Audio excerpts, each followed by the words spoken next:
It's more of a team atmosphere. Everyone likes the bus, and the players like hanging out. It's good for the athletes, good for the parents to get to know each other. We can actually discuss things too. We go over strategies, how we're going to do the lines, and answer questions that people have. When we first started, we were always wishing we could get into a tournament, find some teams to play. We knew there was a couple organizations of special hockey that existed. We'd heard about one in Columbus. We heard about one in St. Louis. Read about one too. We didn't know about the USA Hockey tournaments until about 5 years ago. One of our coaches saw it in a USA Hockey magazine. And it was too late that year. We just missed it. But we set our sights on joining the tournament the following year, in which we did. This is our 4th tournament, and we've actually had an opportunity to host one in Michigan last February. It was the first USA National Disabled Festival. All right, we're here to play hockey, so let's play some hockey. Jim Herman with the Gateway Locomotives in St. Louis, Missouri. We're the host of the tournament. How can you get 4 goals in one game? We're going to take your stick away. Yeah. Two more goals. I'm the executive director, head coach of the Gateway Locomotives, which is the St. Louis program. How about Mom? Does Mom think he could ever skate that fast? Yeah. Oh, he's great. Yeah. Unbelievable. Yeah. Let's do the Blues tickets. That was probably the thing that created the most emails that I've ever received in my entire life. I think I sent like 8 about that. Well, you're a popular guy. Hard to measure and sit down. I don't keep a log of my time, but I can tell you that it takes an effort, a good effort on a lot of parts from a lot of different people. My situation here in St. Louis is I got 13 coaches, but only 2 of them are parents and have children on the team. So 11 of those coaches really give of their heart and their free time for no reimbursement at all, other than just the thrill and excitement of seeing the kids and working with them. All right, what we like to do is welcome all the teams to St. Louis. Again, we're here to celebrate the 10th anniversary of the formal process to actually form Special Hockey International as a league. Representatives met here in St. Louis in 1996. We laid the groundwork to organize SHI, and 10 years later, our dreams have been far exceeded by the number of teams just across the United States and across Canada. It's just a tremendous effort, and I applaud my organization and the parents and the people in it that really stepped up to the plate. We knew it would be a big challenge, and I think we met that challenge. I'm from Colorado. I'm with the Golden Eagles team. This is our 10th year. We were here in St. Louis 10 years ago when the tournaments first started, and we're back again now. We played in the Special Needs Hockey National a long time. He's a good guy. Yeah. Well, we have 40 athletes, and of the 38 families, I would have to think that all 38 families participated, because our philosophy as an organization is that everybody does everything. It's a fundraiser, a tournament, this event. We require that every family participate, because every player that is in our organization benefits from what we do as a fundraiser or as an event such as this. Of course, some families step up and really go above and beyond, but again, as a minimum, everybody had to help out. The whole program started in '94. I've been playing ever since. We had a little struggle with USA Hockey because they didn't know where to put us. The problem they had is their registration process was set up to actually 2-year increments. You had the 10 and under, 12 and under, 14 and under, and then of course the 18 and the senior adults over 18. Come on, Johnny. And when we registered, we had not only 10 and unders, but we had 14 and unders, but we also had players over 18, which were adults. And not only did we have males, but we had females on the same team. Definitely skates 100% better. I love practice. He knows the idea of the game, knows the rules of the game, scores goals. She's done great. My teammates. Well, I think it's affected schooling awesome. I think she's basically learned how to play with the other kids. She understands there's rules to different games. She's just an awesome kid. The first couple of years, USA Hockey really kind of stuck us in the high school category. and just working with their risk management people and registration people, were able to develop. It took us about 2 years, actually them about 2 years, to develop the registration process and the paperwork and the waivers and whatever they needed to satisfy their legal team to register our organization as a group. And now they have a special category which they deem special hockey, and it encompasses any age, female, male, it makes no difference. And all the registrars throughout the country were alerted that if they have a situation with a special team, this is what to expect. And make sure it doesn't matter win or lose, just play your game and have fun.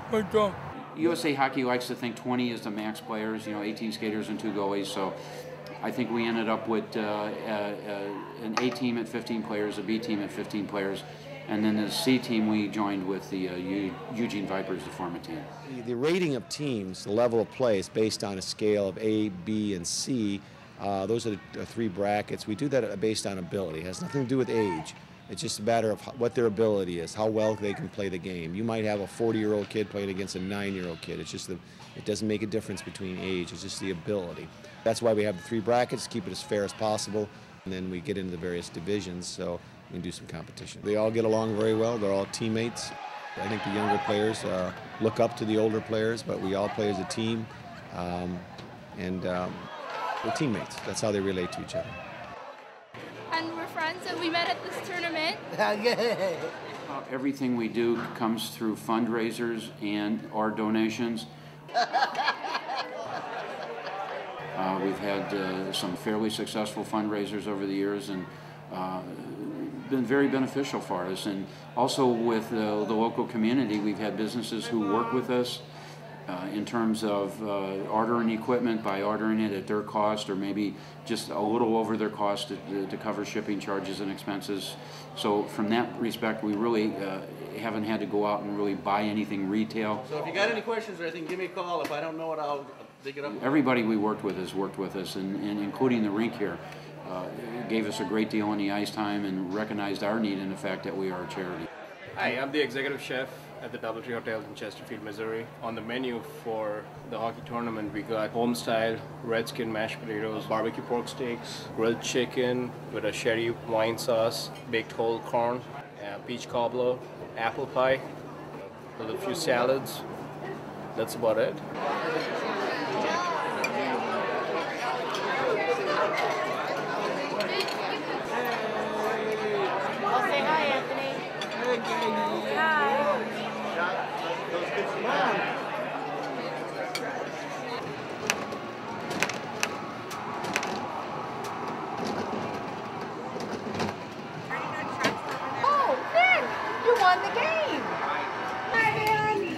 What would your wish be for skating?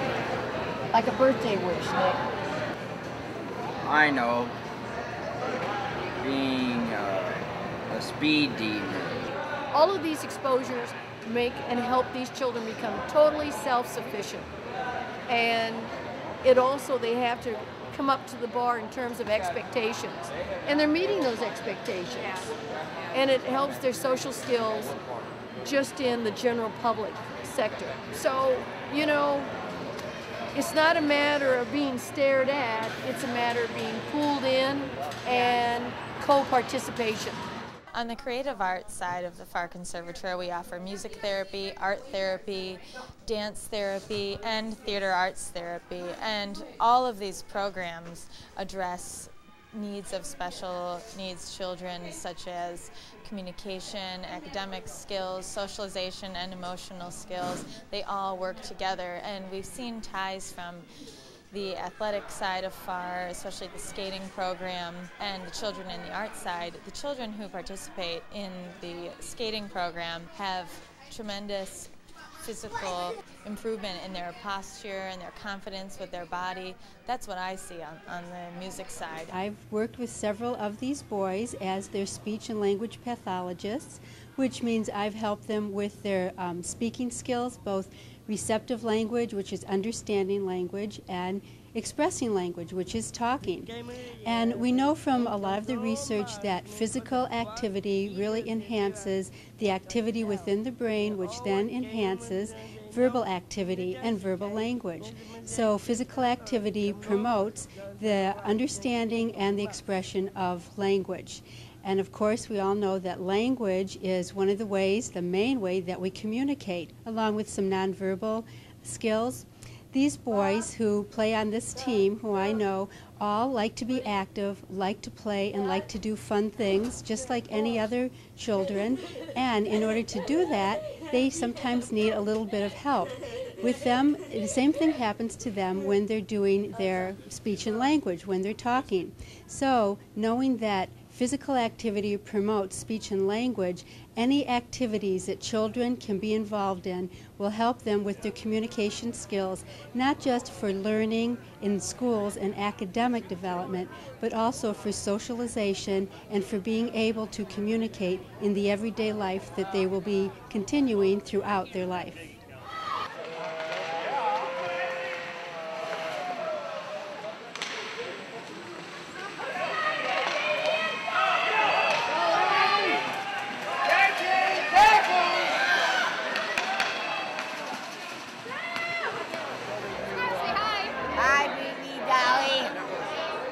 Probably having more people be aware of our program and appreciating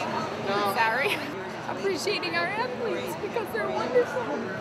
The one wish for USA Hockey in St. Louis is to recognize that the athletes that we deal with are really not unlike any other athlete in any kind of youth or even professional sports. They love to compete. They love to play the game of ice hockey. They love everything about the competitive aspect of it. It's just from a skill standpoint, their skills aren't quite defined or finely tuned as some of your high-level athletes, your good kids. Recognize the kids for what they are and what they can do. I think we surprise a lot of people when they see us play. They probably had no idea our kids can do what they do or as good as they are. But just give them the recognition that they are due. I help my team. I may not score for myself, but I do the best I can up the team. It's a hemorrhage to the brain and basically paralyzes the right side of the body. He was given a 5% chance to live. However, he has overcome that. Physical therapy, PT, OT, surgeries, and he's the love of my life. He keeps me going. It's all part of the speed and how great you skate. And it's all part of practicing every day so you can get better and better every year. So I'm very proud of him. And we treat him as just we would any other hockey player. We give special compensation to our instructional program, but from a discipline standpoint, we treat them like we would just any normal kid, and I think they appreciate that. Everybody listen. Hey! Chris, everybody, you're part of that? Chris, listen. Mary Ann has your arm wristbands for the banquet. For you, your workers, your parents, everything. She had a stroke when she was a baby, so it affected the right side of her body. When she was younger, she would drag her arm and leg, and it affected her speech and thinking ability as well. She does a lot of sports, so it's really good therapy for her. If you were to look at her now, you wouldn't even know that she was a stroke victim, besides her impaired speech. Probably the best form of physical therapy for her because she enjoys it so much. If she's not in the basement slapping pucks against the wall, she's out in the driveway shooting baskets, or she'll be riding by on her bicycle and then her skateboard and her rollerblades and her scooter, and she also rides a little motorcycle. She's been riding dirt bikes since she was about 4 years old. Anything we can get her to do, I think just really helps with her therapy and her motor skills. When she's faced with a challenge, sometimes she'll put her head down and she'll just stop what she's doing. We saw that a lot when she first started playing hockey. She didn't quite understand what she was supposed to do, so she would just stop and put her head down and just shut down. She's got a lot more confidence out there now. She knows